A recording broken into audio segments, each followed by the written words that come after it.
a millimeter or three a year, or maybe 10 millimeters a year, and I'll say, wait a minute, that's invisible. But people will go and believe this junk, and if you study all the university doctrines, evolution, humans evolving from monkeys, and greater, natural selection being the engine of evolution, that's a big one. And natural selection is not the engine of evolution. It's punctuated equilibrium is what is, and that's a whole ridiculous theory in itself. And then you can go to global warming, and you find out our universities, what they're doing is developing these poisonous vaccines and atomic weapons and so forth. The whole point of education is to teach us what's not real and to get us to develop technologies that we use to destroy each other with. And people will go through this system, and I can point this out empirically to people, and they just can't. It's so shocking to them that they can't even believe it. If I just start asking people, oh, what do you study? Because I live here in West Lafayette, Indiana, where Purdue University is, so I talk to professors all the time. If I just go to them and ask them, hey, what science are you studying? And they'll start telling me about it. I say, well, wait, is that really science? Because you're describing a bunch of theories to me.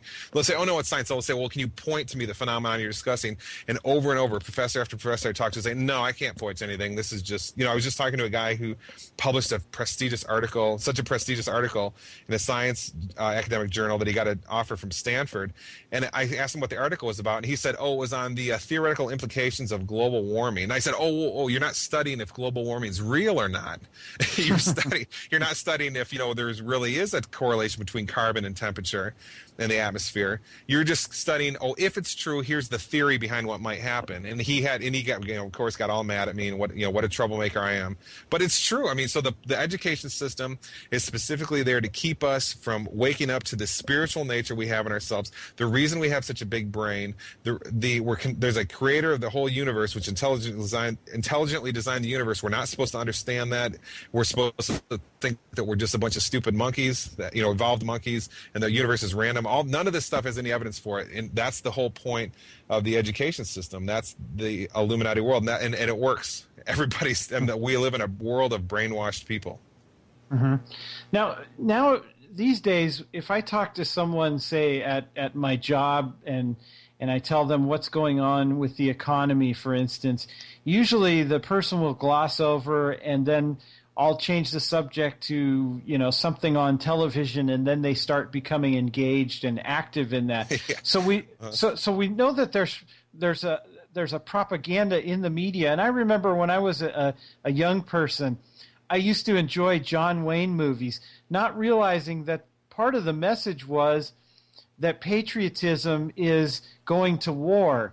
And so we see that these movies were really getting people ready for war, which is, as you said, is used by the Illuminati. And so talk about the role of government. We're told we have a free press, but stories come out like a couple of years ago.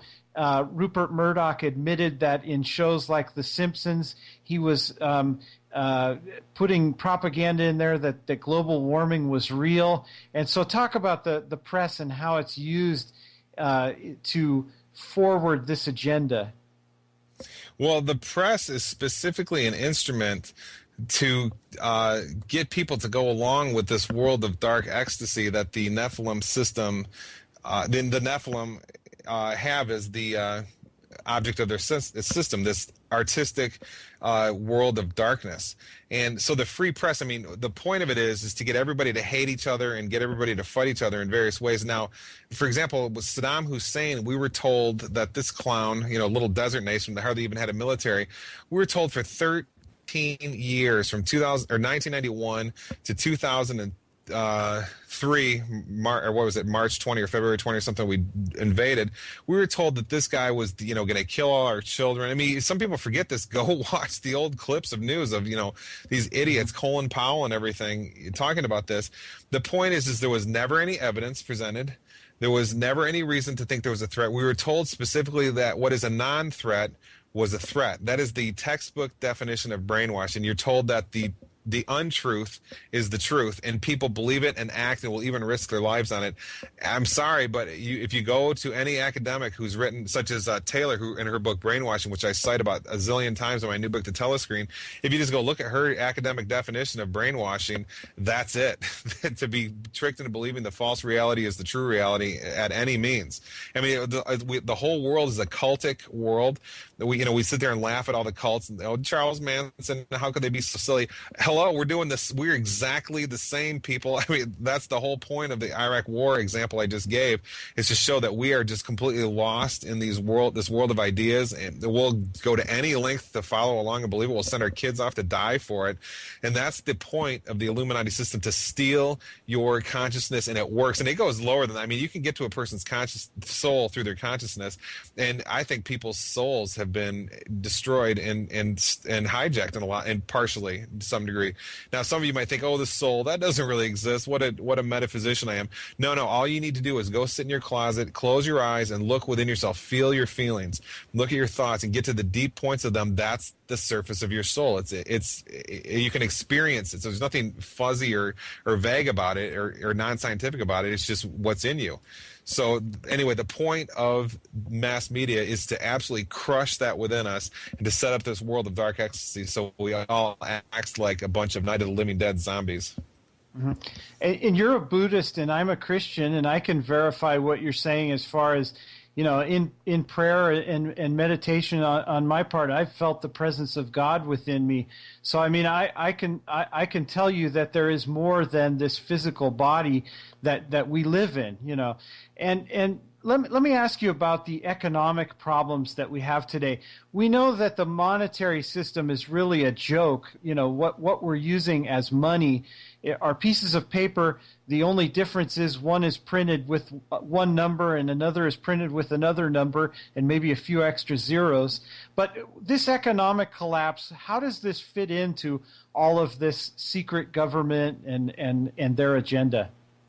Well, at the moment, it appears to be a way to get us to attack the puppet levels of the Illuminati system, or the New World Order system.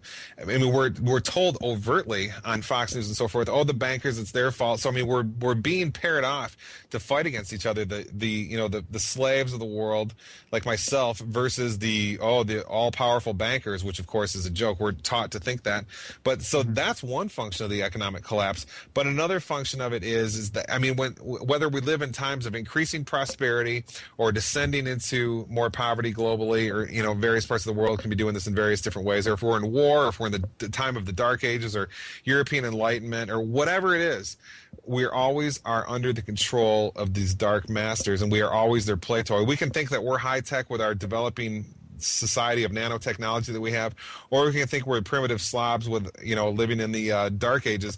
It doesn't matter. All that technology is peanuts compared to the supernatural technology of the dark masters, and we're just their play toys. So the economic collapse is just a cycle within their ritual system. It's part of their ritual. It's all coded with Masonic numerology, which is different than genuine numerology, which is a good science that everybody should study. But the Masonic numerology, 911 and so forth, is used against us.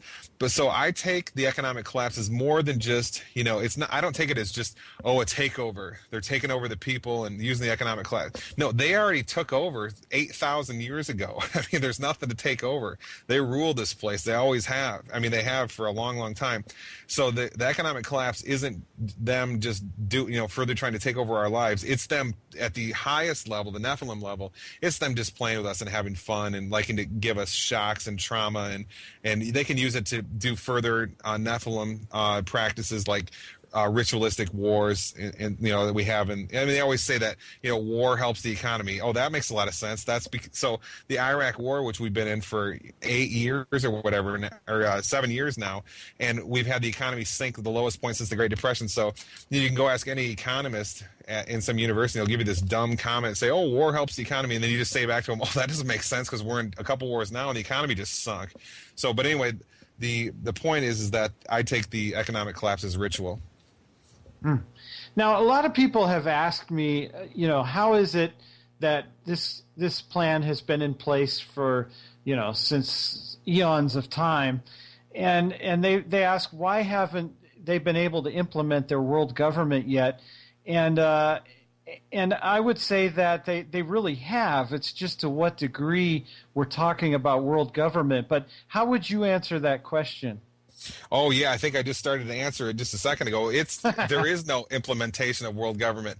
They're just changing the way it looks. We've been in world government for a long time. I said 8,000 years ago a minute ago, but you study the works of Michael Cremo and the real history of the world, the real verifiable empirical history of the world. These phony ideas that the Ice Age prohibited us